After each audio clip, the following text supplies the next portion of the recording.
Florida State is in a very unique situation. I don't trust it, but Florida State's saying they're going to spend the money for Mike Norvell this offseason. Do you believe it? We're going to talk about that next here on Locked On Seminoles.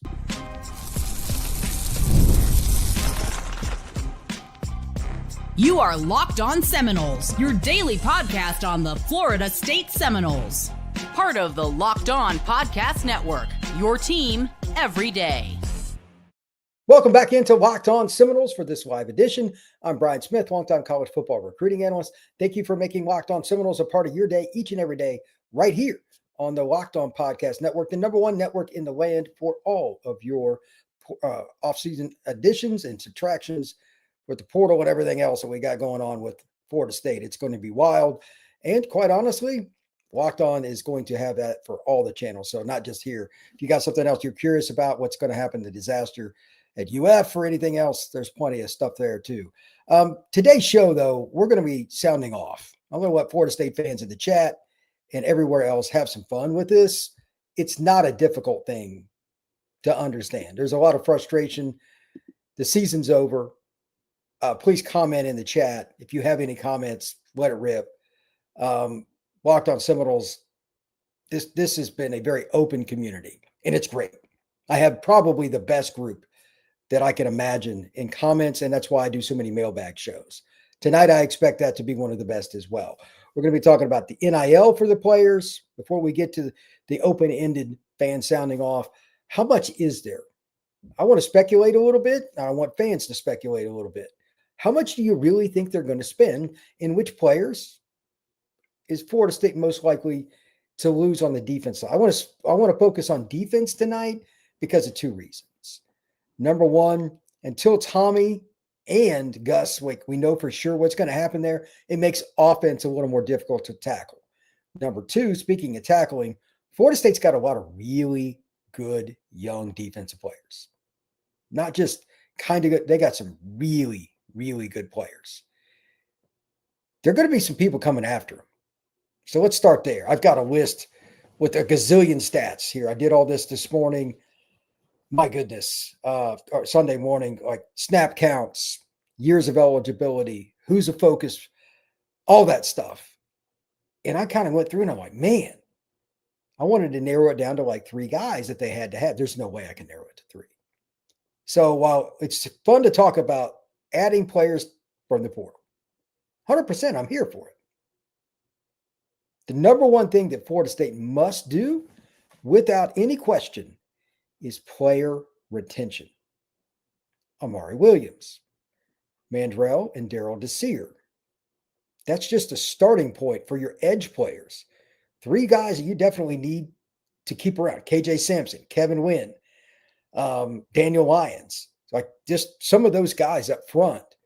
Daniel's got like another year of eligibility. Like, do I think he's going to be unbelievable? Not necessarily, but 300-pound guys, same thing with KJ Sampson. They don't grow on trees. KJ played 163 snaps this past season. Daniel played 425. By the way, it's too many. You need more D linemen, even than what they have, and they're in a better spot than most schools. Florida State's in a way better spot. Looking at the snap counts, you ideally want your best players under 400 snaps through 12 games, which is hard. You need a ton of luck with injuries, and you need to get off the field.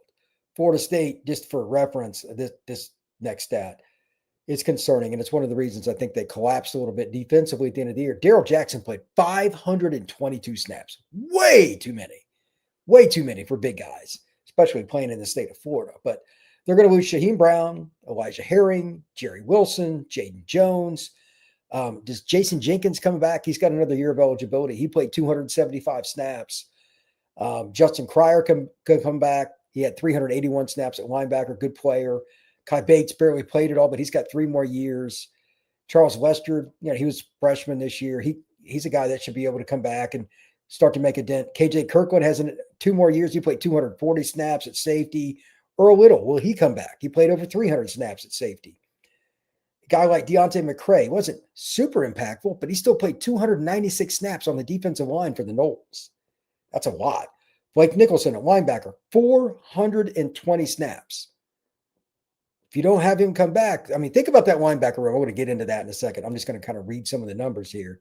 James Williams, he started to come in to his own a little bit towards the end of the year. He was much better back half than he was the front.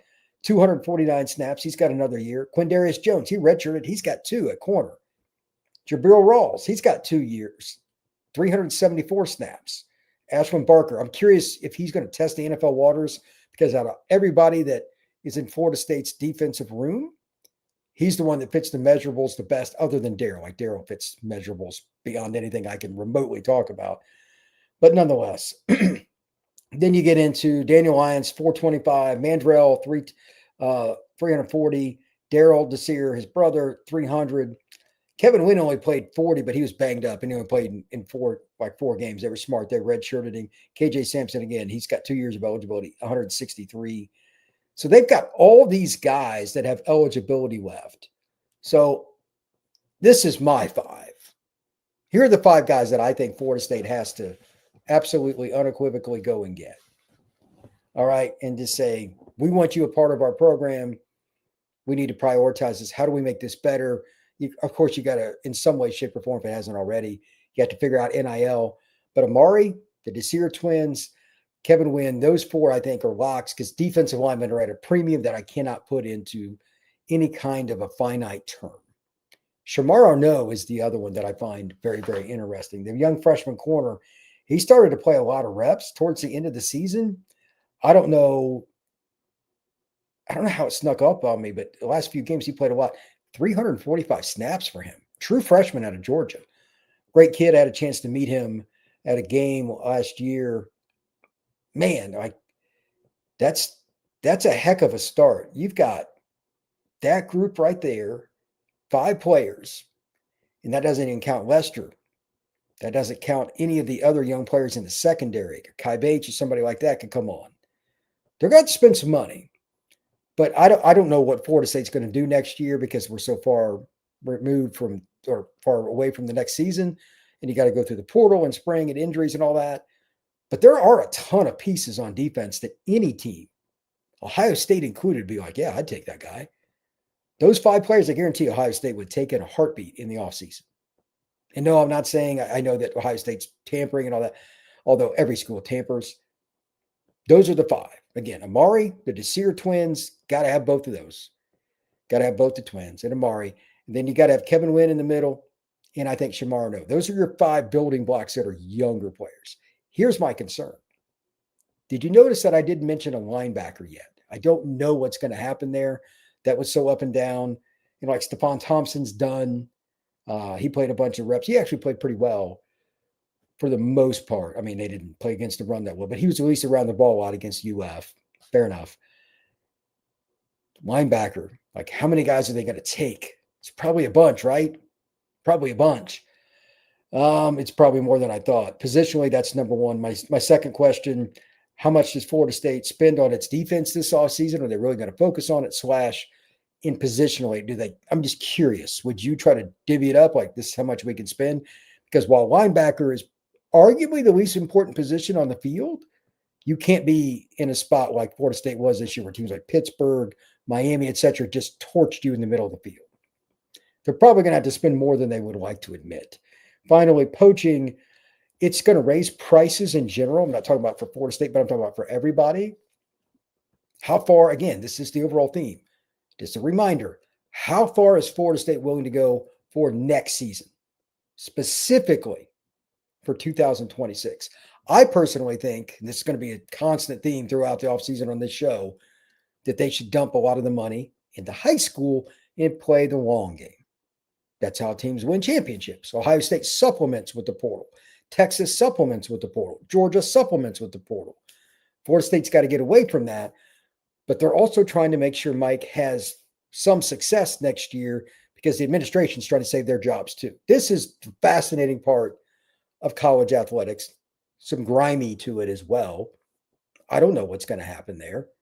Or if they go 20 plus players in the portal again, how's that going to work in the locker room? I mean, there's so many sub points to this. It's not even funny. When we come back, I'll hit a few of the questions and comments in the chat. We're going to talk more about the ability for Florida State to build its defensive roster. And I have a feeling in the chat, there's going to be a few comments about specific players they need to keep. That is next here on Locked On Seminoles. Today's show is brought to you by our friends over at Game Time. The World Cup is coming back to North America for the first time since '94 with 48 teams. The first time ever. It's going to be a massive event, but let's be honest, getting tickets to World Cup is not exactly going to be the easiest part of this deal. That's why Game Time is the app for you. It's clutch, finally giving fans a real advantage when it comes to snagging seats. With Game Time, you can track price drops in real time. Get alerts when seats open and buy tickets the moment they hit the app. It puts the power back in your hands and making the World Cup a realistic destination right away. You can pull it up the app in just a few seconds. You can click on the day that you want to go to a specific game. You can see the seat view. You can do everything right there from your phone, be in and out in 5 minutes. I recently just bought 2 tickets on Game Time. It's a very simple function. Knew what I was getting. Price was the same. Everything was very, very simple with Game Time. So take the guesswork out of buying World Cup tickets with every match, concert, or event with Game Time. Download the app, create an account, use code LOCKEDONCollege for $20 off. Again, download the app, create an account, and get $20 off at Locked On College. Swipe, tap, ticket, go. Download the Game Time app today. Thank you once again for making Locked On Seminoles your first listen each and every day right here on the Locked On Podcast Network, the #1 network in the land. I'm Brian Smith. Please like and subscribe and become an everydayer. Let's hit the comment section just for fun. This one's just entertaining. Man, this is great. Lord help us. You know what? That's a good one. Don Jabi, I don't know if I pronounced that right, but that's a great start to the chat. Appreciate that. Christopher, they definitely should do that, but the pressure to win will make the portal a high priority. This is a really fascinating conversation. I'm not saying I have the end-all be-all answer. Number one, it's just complex. And number two, we don't know exactly which players are going to get in. But you got to resist the urge to go spend a bunch of money on a guy that would like to play at Florida State, but it's a one-year wonder. If you're going to invest in the portal, let me add this. This is off the fly here. If you're going to spend a lot, it's got to be a 2+ year player. The exception might be an offensive tackle. Those guys are so rare, it's insane. I will completely pass off and understand. But you still need to start playing your younger offensive lineman, tackle included as well. So this is a very complex issue no matter what spot you go with. All right. John Doan, does anyone know how much NL money we have? That's a very flexible number. My guess is it's based on every day. It changes. Like people donate daily. So how does that work? I don't know. They probably guess, here's our budget ballpark, but literally donations are made all the time. So that's a fluctuating situation. And probably, again, by the way, thank you for the question, John, really difficult for Florida State, Penn State, Michigan. It doesn't matter the school. You've got to guesstimate a little bit. The one exception here is the big donor. This is where Florida State's not as good as some others. Like Bryce Underwood goes to Michigan last year. They had like 1 or 2 donors like pay that. So they knew they were good. That's a different deal. Let's see here. Love Dogs 638. Brian, who do you see us being gone from the office, operations, and support staff? I have no idea how that'll work. Some guys will leave, some gals will leave automatically. It's part of the industry. Which person or persons are going to get canned and when? No clue. No clue. This is not my area because I don't try to deal in that. I was texting with somebody that's going to a different program earlier today that's changing jobs. It's constant. Which person, and again, for me, it's more about timing. When does that start? They need to have everybody in place, whoever it is, immediately, because you got the portal that begins on January 2nd, and all the players are going to make decisions before that. You have to have guys, what they do is they sit in the back office, guys and gals, watching film, contacting people. Hey, where are we with this, that, and the other? And of course, retention. So this is a timing issue for me. By the way, thank you for the question. Very, very good one. Marcus Lewis 7139, probably 20 to 25 million as far as boosters and donors. Rev sharing, I don't know. Rev share, Florida State will be in the 20 million range. Like this stuff, like for people that don't know, they want to like the Congress and all that. Oh, we're going to, you're only allowed to spend 20 million to this, that, and the other. 20 million won't get you anywhere. Not at the top. Won't sniff it. 30 million is like bottom end where you've got to be. So keep that in mind. It's not an easy situation, but even if you're rebuilding, you're way over 20 or you're 6-6.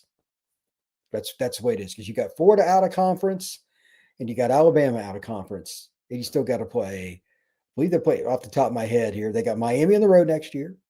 They'll have Clemson at home. So that Florida, Clemson, Bama, Miami are 4 games you have next year. Not an easy slate. Luke, Danzy and McCoy are almost keeps because they would be our wide receiver 1 and 2 next year, and Chroma is a must keep as well because I want him to be used like a bell cow back.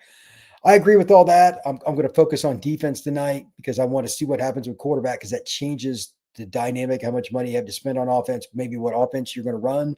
Is Gus going to be back? All those things, I need to hear all of it on signing day. I'm going to wait to do the offense probably next week. I want to get all the stuff through the weekend, all the coaching changes I can. I hate waiting, but I know it's a waste of time until I'm 100% certain of all of the following: quarterback, OC, quarterback coach, all that stuff, because everything starts with quarterback on offense. But we're right about this.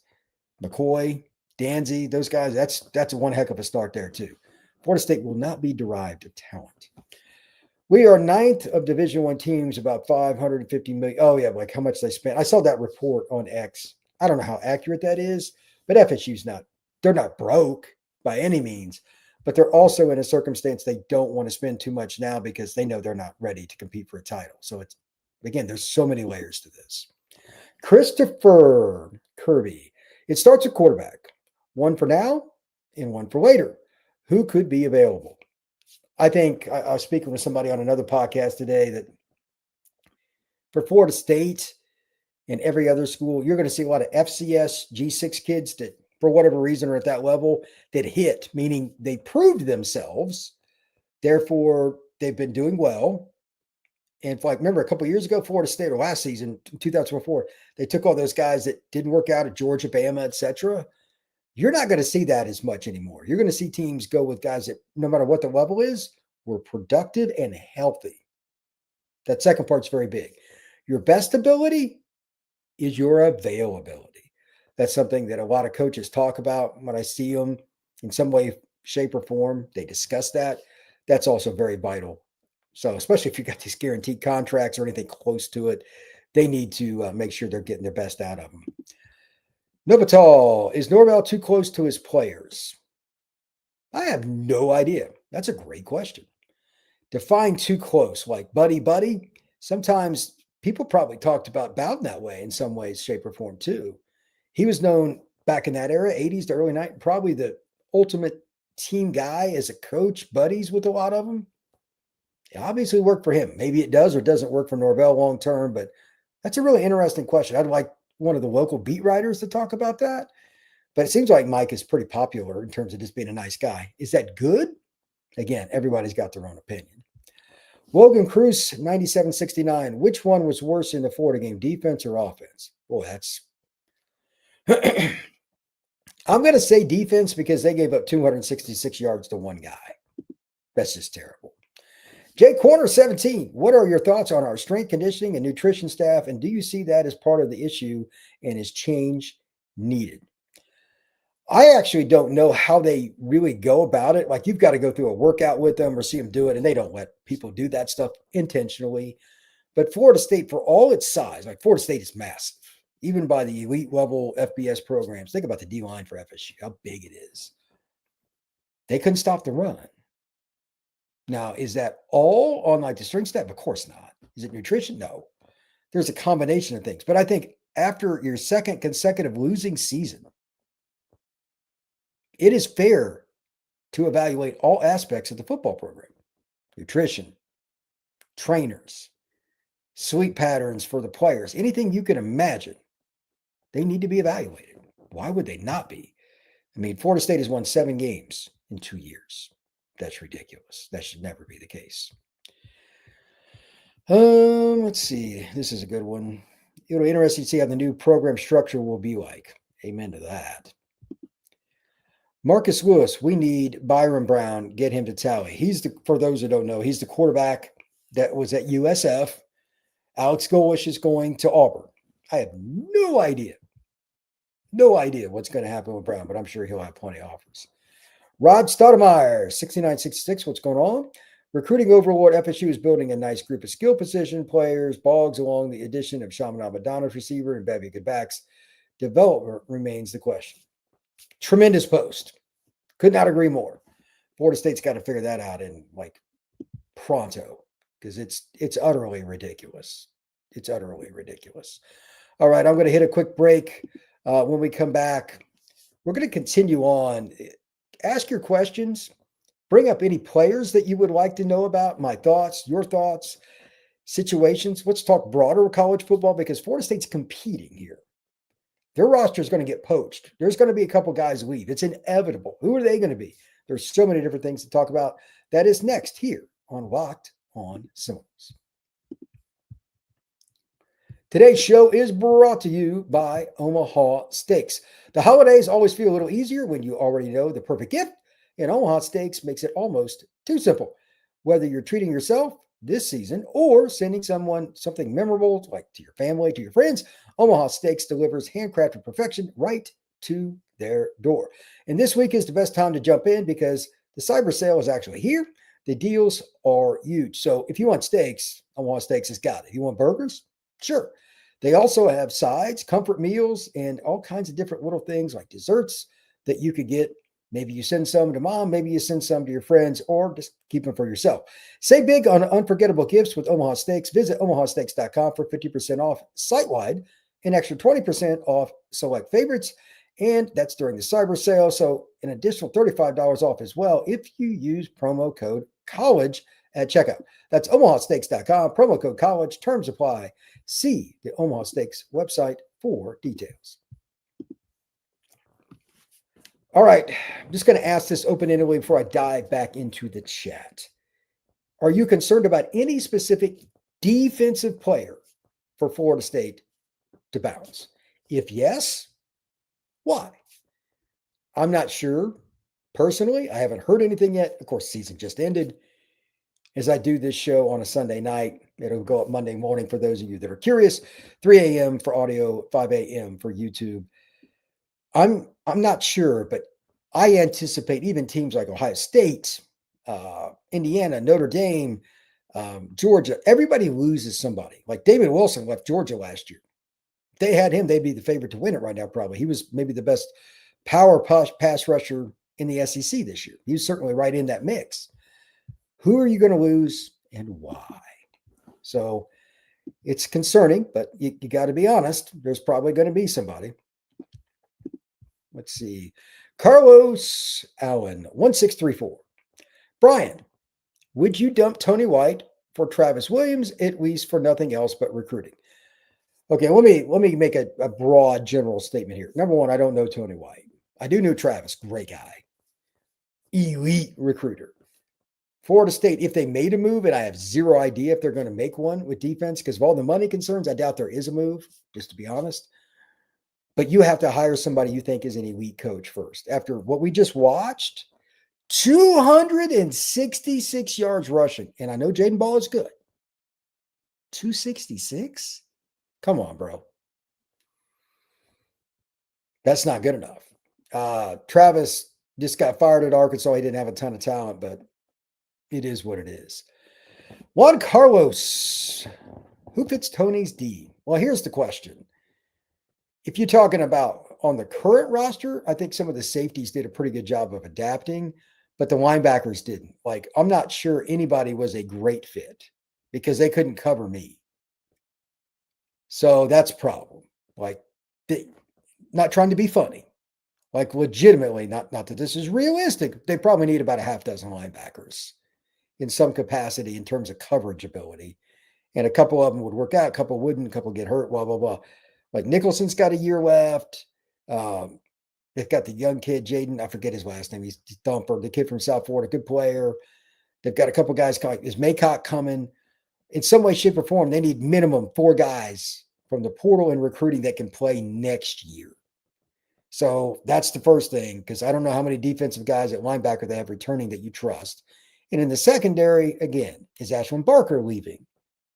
Or any of the young guys? Like, again, no idea. Is Kai Bates leaving or anybody else? Because the portal beckons. Who knows? Guys like Kai Bates, I thought was going to be a great player. He's recruited by every school in the country. He hasn't played hardly at all in 2 years at FSU. So with that being stated, how many guys really fit? That's a great question. That defense is totally, totally different than one they played. It's like 180 degrees in the other direction. They went from a heavy man scheme to a heavy zone scheme. There are going to be repercussions. And we saw some of that this year. I don't know how many guys in the middle of the field and even at corner really fit. Jabril Rawls made the adjustment. Jerry Wilson made the adjustment.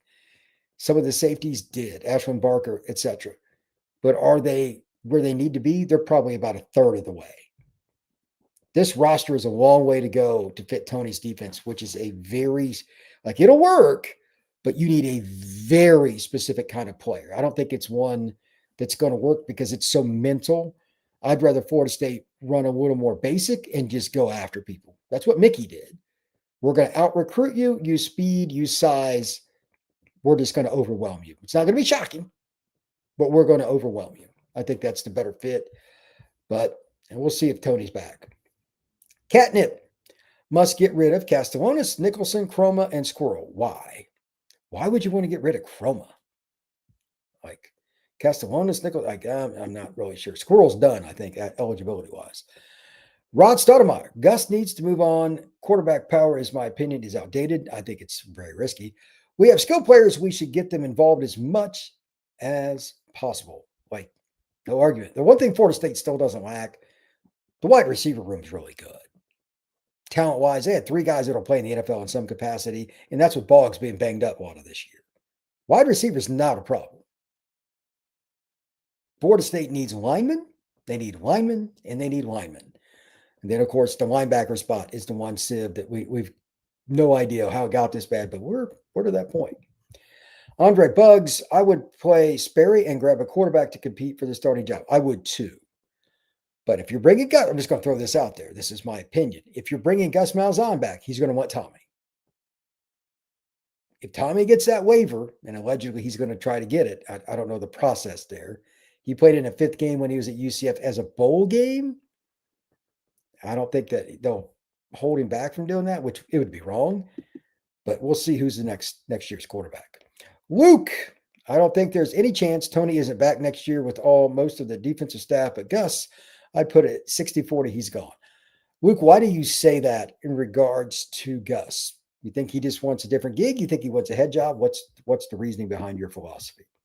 Ed D, must get rid of Norvell, Papachis, Tokar's strength coach.